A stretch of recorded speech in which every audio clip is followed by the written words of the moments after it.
आप, मैं हूं आपके साथ सिमरन पटेल। बुलेटिन की शुरुआत करेंगे इस वक्त की बड़ी खबर के साथ। सरकार ने बड़ा कदम उठाया है। 12,492 गांवों में बुनियादी सुविधाओं को लेकर बड़ी सौगात जो है सरकार की तरफ से दिया गया है। अनुसूचित जाति बहुल्य गांवों में ये बड़ी सौगात दी गई है। ये बड़ी जानकारी आपके टीवी स्क्रीन पर आप तक पहुंचा रहे हैं। गांवों में नई मजबूती, पीएम आदर्श ग्राम योजना, सामाजिक समावेश का आयोजन किया गया। वहीं एससी आबादी वाले गांवों में ये विकास का लक्ष्य रखा गया है।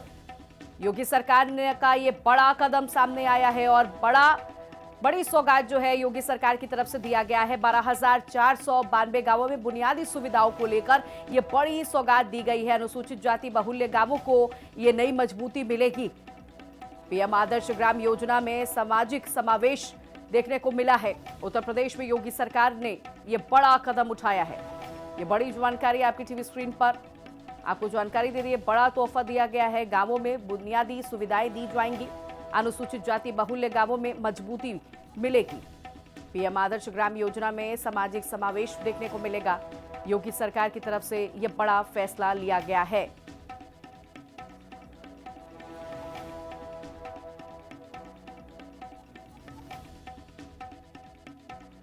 अब याद करिए ना, आखिर जहांगीर जिसने गुरु अर्जुन देव के प्रति कितना बर्बरता बरती थी, बलिदान की परंपरा वहां से शुरू होती है। इसके उपरांत भी बराबर बराबर जूझते रहे। गुरु तेग बहादुर जी महाराज के गुरु के प्रति भी किस प्रकार का अत्याचार हुआ था। यानी जिस व्यक्ति का वो स्वयं लालन पालन के उस अनाथ विधर्मी का, उसी ने उनके प्रति गद्दारी कर दी। लेकिन गुरु तेग बहादुर की तेग के सामने वो चल नहीं पाया।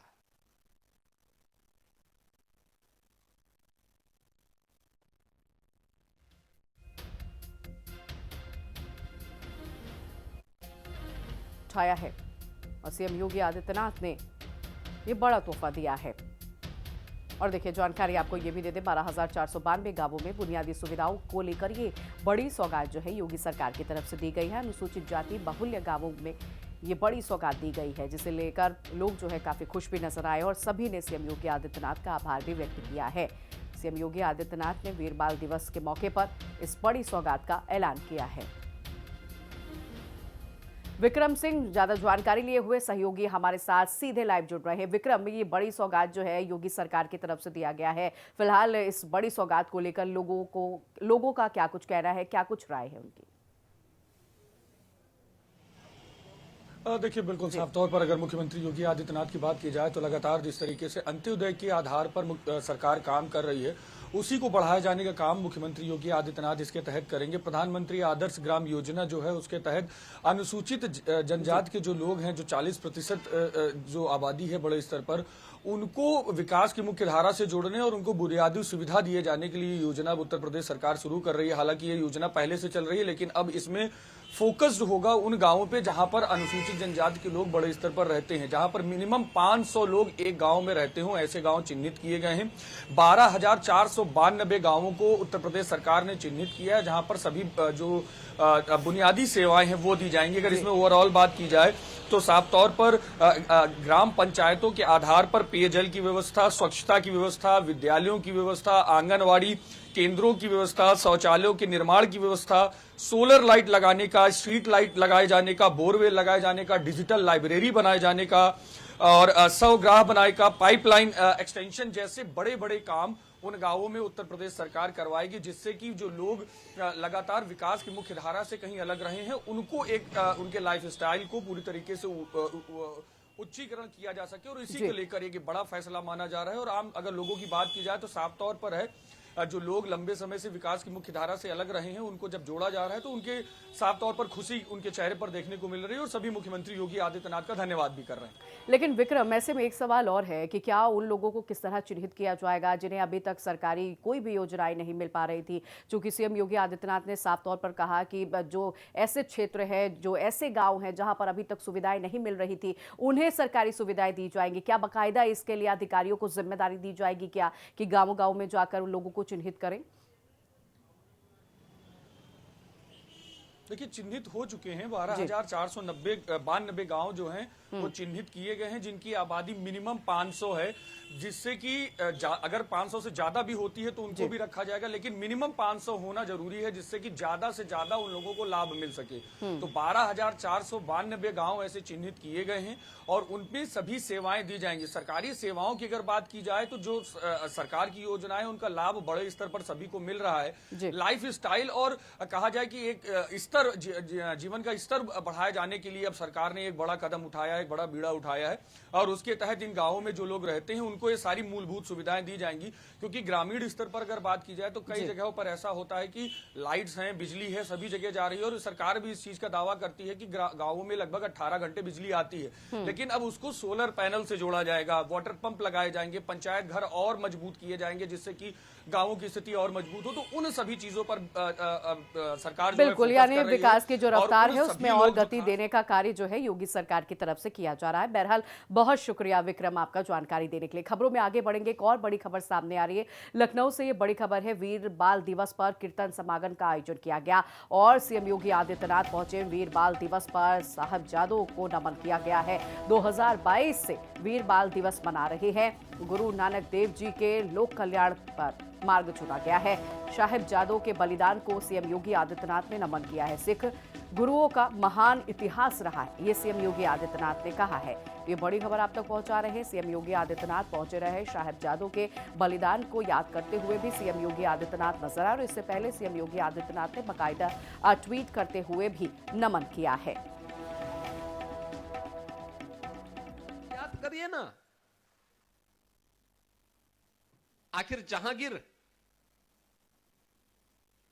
जिसने गुरु अर्जुन देव के प्रति कितना बर्बरता बरती थी, बलिदान की परंपरा वहां से शुरू होती है। इसके उपरांत भी बराबर जूझते रहे। गुरु तेग बहादुर जी महाराज के गुरु के प्रति भी किस प्रकार का अत्याचार हुआ था। यानी जिस व्यक्ति का वो स्वयं लालन पालन के उस अनाथ विधर्मी का, उसी ने उनके प्रति गद्दारी कर दी। लेकिन गुरु तेग बहादुर की तेग के सामने वो चल नहीं पाया। और सबके बावजूद भी इन गुरुओं की त्याग, इनका बलिदान बहनों और भाइयों अपने लिए नहीं था, अपने परिवार के लिए नहीं था, देश के लिए था, धर्म के लिए था। और देश और धर्म के लिए उनके इस योगदान की प्रति कृतज्ञता ज्ञापित करने के लिए ही हम सब एकत्र होते हैं। एक प्रेरणा है हम सब के लिए, यही प्रेरणा है।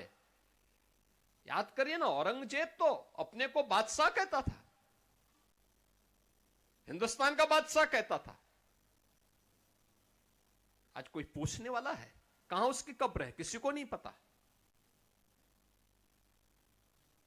कोई दिया जलाने वाला नहीं, कोई पुताई करने वाला नहीं, कोई पूछने वाला नहीं। वो किस स्थिति में मरा है, किस स्थिति में उसने जन्म लिया है, कहां उसकी कब्र है, कोई पुरसा हाल नहीं। जिस दुष्ट औरंगजेब ने गुरु तेग बहादुर जी को चुनौती दी थी, जो ने केवल एक सामान्य मनुष्य समझता था, ये मनुष्य समझने की भूल किया था, जिसने गुरु गोविंद सिंह जी महाराज को केवल एक सामान्य मनुष्य समझा था, ये उसकी भूल थी। याद करिए, आज 140 करोड़ का हिंदुस्तान और दुनिया के अंदर जहां कहीं भी सनातन धर्मावलंबी रहता होगा, सिख रहता होगा, वह गुरु गोविंद सिंह जी महाराज के प्रति, इन बलिदानियों के प्रति, गुरु तेग बहादुर जी महाराज के प्रति, गुरु नानक देव जी के प्रति कृतज्ञता ज्ञापित कर रहा है। लेकिन दुष्ट औरंगजेब का नाम लेने वाला उसकी कौम में भी कोई पैदा नहीं हो पा रहा है।